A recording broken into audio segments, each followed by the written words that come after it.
بسم اللہ الحمد للہ والصلاة والسلام علی رسول اللہ وبعد اعوذ باللہ من الشیطان الرجیم بسم اللہ الرحمن الرحیم رب اشرح لی صدری ویسر لی امری واحلل عقدۃ من لسانی یفقہوا قولی. السلام علیکم ورحمۃ اللہ وبرکاتہ ایوری ون.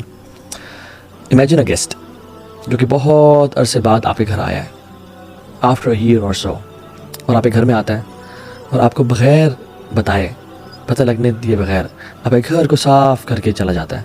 آپ کے جو اسٹرکچرل ڈیمیجز تھے گھر کے ان کو ریپیئر کر جاتا ہے، گھر کو رینوویٹ کر جاتا ہے، سارا ٹریش باہر نکال جاتا ہے، آپ کو جو میڈیسنس چاہیے وہ لا کے دے کے رکھ جاتا ہے to make you survive in life.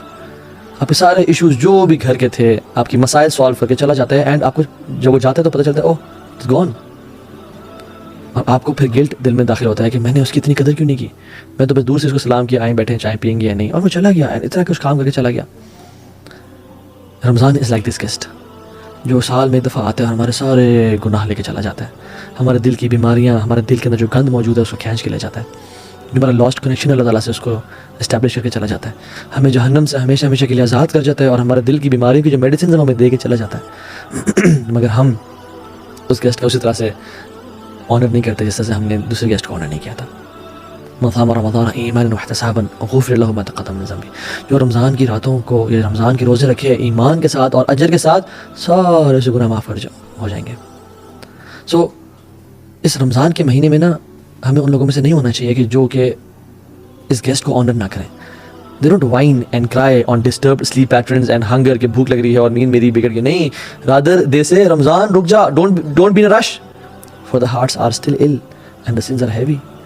ابھی بھی دل بیمار ہے، ابھی بھی گناہ ہے جو بخشوانے ہیں. رسول اللہ صلی اللہ علیہ وسلم اور سلف صالحین، بلکہ ان میں سے سلف صالحین کے بارے میں آتا ہے وہ 6 مہینے پہلے رمضان کے لیے دعا کیا کرتے ہیں، اللہم بلغنا رمضان، اللہم بلغنا رمضان، اپنے سجدوں میں، اپنی تہجدوں میں، اپنی دعاؤں میں، یا رب رمضان دکھا دے اس دفعہ. اور جب رمضان آنے لگتا تو کانا یبشر اصحابہ، رسول اللہ صلی اللہ علیہ وسلم اپنے صحابہ کو بشارت دیا کرتے کہ لوگوں قد جاءکم شہر رمضان شہر مبارک، خوشخبری دیا کرتے اور کہتے تمہارے پہ ایک رمضان کا مہینہ آنے والا ہے جو بہت بابرکت ہے. یہ مہینہ ہے ہی رحمت کا اور معافی کا، اس میں روزے فرض کیے گئے ہیں، جنت کے دروازے کھول دیے جاتے ہیں اور جہنم کے بند کر دیے جاتے ہیں. اور یاد رکھیں کہ جنت کے 8 دروازے ہیں اور جہنم کے 7 دروازے ہیں. یعنی یہ نمبر بھی اللہ تعالیٰ کی رحمت شو کر رہا ہے کہ اللہ وانٹس یرید اللہ ان یتوب علیکم، میں تم سب کو معاف کر دوں. میں کیا کروں گا تمہیں عذاب دے کے، ما یغفر اللہ بعذابکم ان شکرتم وآمنتم، میں کیا کروں گا تمہیں عذاب دے کے اگر تم شکر والے ایمان والے بن جاؤ.